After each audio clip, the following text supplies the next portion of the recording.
Do you guys want to know how to make the main synth from the song Blessings by Calvin Harris just like this?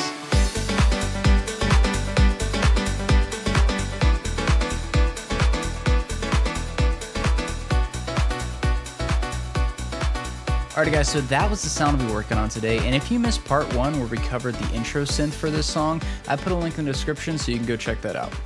Also, funny story guys, I found out in the comment section in my last video that the synth that I'm going to show you today that Calvin Harris used, he actually borrowed it from an artist called Chicane in his song Offshore. So this is the artist right here.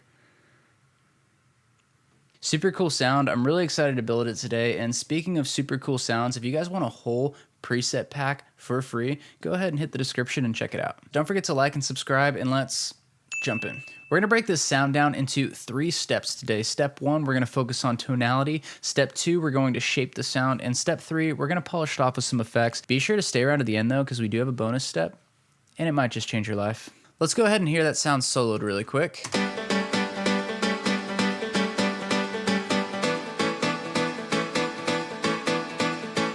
Alrighty guys, so let's open up a fresh Serum, and I usually walk you through the sound in my previous videos, but today we're going to do things a little different. I'm actually going to create the sound with you. I know a few people have been requesting that, and so let's go ahead and try it out. So step 1, let's go ahead and focus on the tonality. So I have 3 different oscillators going on here, so let's go ahead and start with oscillator A, and I'm just going to go to the basic MG.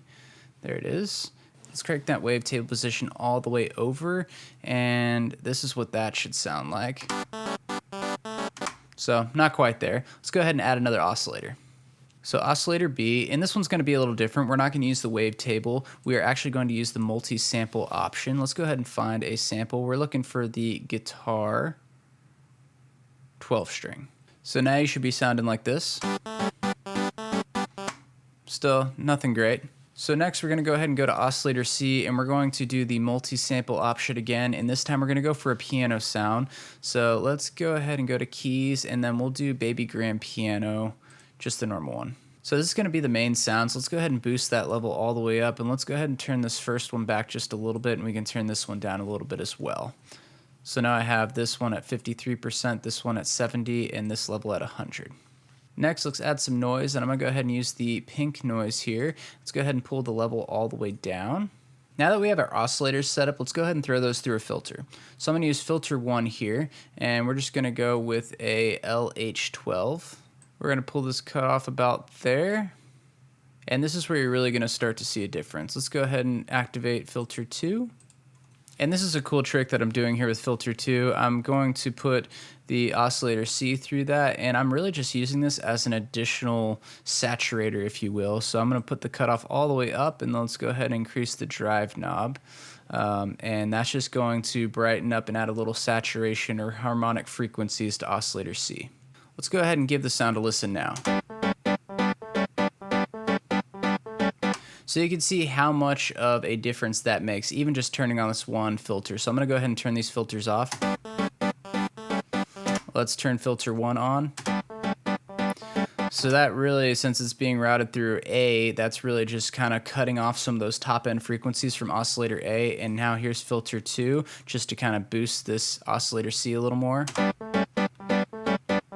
So that's really the tonality of the sound. So let's go ahead and get into shaping the sound and make it sound more like a piano. So for that, I'm going to use envelope 1, and I'm going to go ahead and go with like a plucky shape. So let's go about there. Let's give it a little bit of release. Let's listen to that.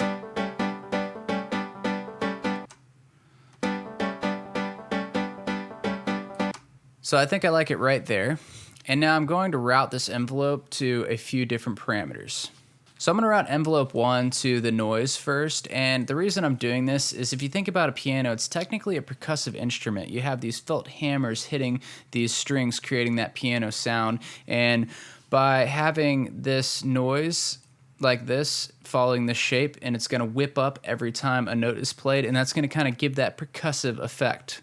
So let's go ahead and hear that. I'm going to go ahead and make it really extreme.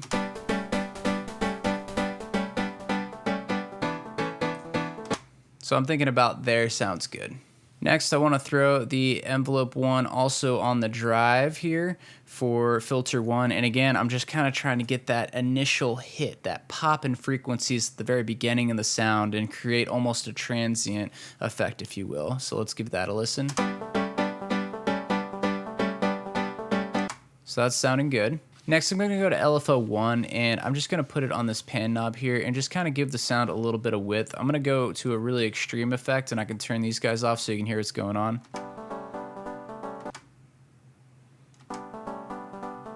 See how that sounds a little wider, and it's just going to create some of that width. So I'm going to put these guys back, and let's pull this in just a little bit. So that kind of puts oscillator A a little in the background in a different space, and it creates a nice space in the front and center for oscillator B and C to be. So the last thing I'm going to do is I'm going to go ahead and increase this unison to 5 and pull this detune back. And again, I just want to kind of create that bed and background depth behind the sound. So let's go ahead and give that a listen now. So this is without oscillator A. And then this is with that background depth. So you can hear it just adds a whole nother layer to the sound. All right, the last thing I want to do on the page here is I want to mess around with this velocity knob. And if you guys are unsure about what velocity does, I can go ahead and show you. So let's jump into the MIDI track here.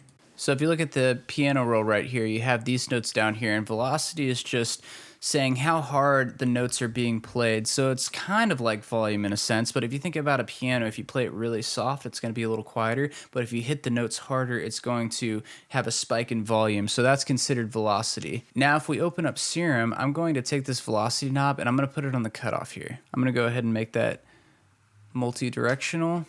And what this is going to do is, depending on how hard we're hitting the keys or telling the keys to be hit, that dictates how big that cutoff is going to open, so it kind of mimics that real piano vibe. Let's go ahead and adjust this curve just a little bit. Let's go ahead and give that a listen now. So that pretty much wraps up shaping the sound. Let's go ahead and jump in the effects. So for the effects, I want to keep things simple. Let's start out with an EQ. I just want to roll off some of those lows there, and that way when there's a sub bass playing underneath the piano, they're not kind of competing for that lower frequency space. Next thing I want to do is just boost the highs just a little bit, kind of create a high shelf, and I want it to start about 1500. Pull that Q back, just make it a little softer. And that's pretty much it, nothing fancy. Next, I want to add a little bit of compression, and I want to go with the multi setting. I'm going to go ahead and dial this in. Let's go ahead and give that a listen. The reason I wanted to go with the multiband compressor is the piano in these kind of songs, they tend to carry almost the rhythm of the song, and they're really nice and sharp and consistent. And I feel with that multiband compressor, I just have a lot of control to be able to really balance the sound well and get it nice and consistent. It also adds a little spark and flavor to the sound too. Next, I want to go ahead and add a delay.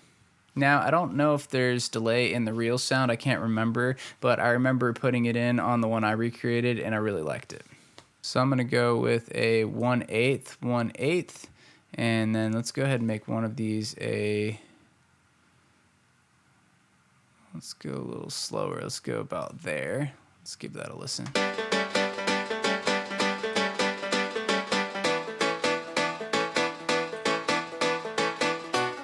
Let's get a little faster.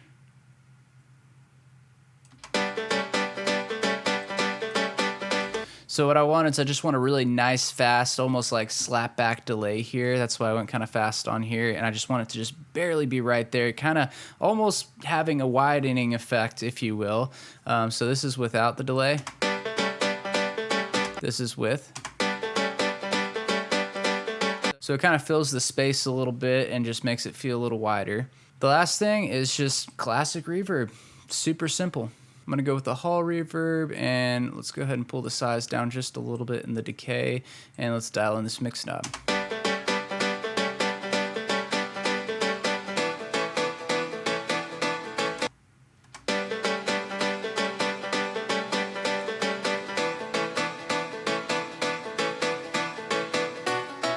Let's hear it in context with the drop.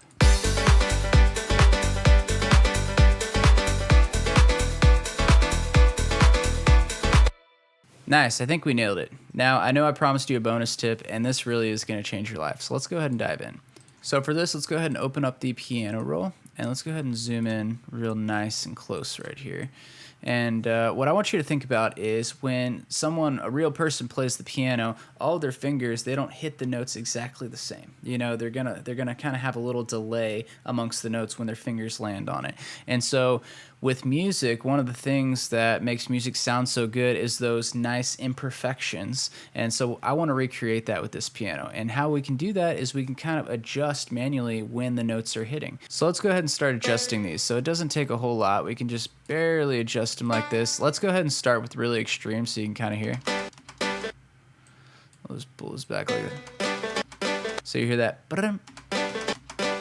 So we obviously don't want it that extreme, but I like where we're headed.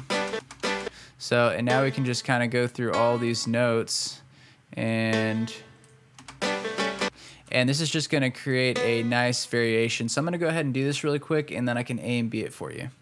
Alrighty guys, this is how it was before. And this is how it was after. Now, I know what you're thinking. You're probably like, Josh, that was very subtle. And it was very subtle, but here's the thing. When you're making a whole track and you make a bunch of those little moves, they do add up and they do stack. And you end up with a track that sounds really authentic and kind of gets in that organic analog vibe as well. Speaking of analog, if you want to learn how to make an analog bass, check out this video right here.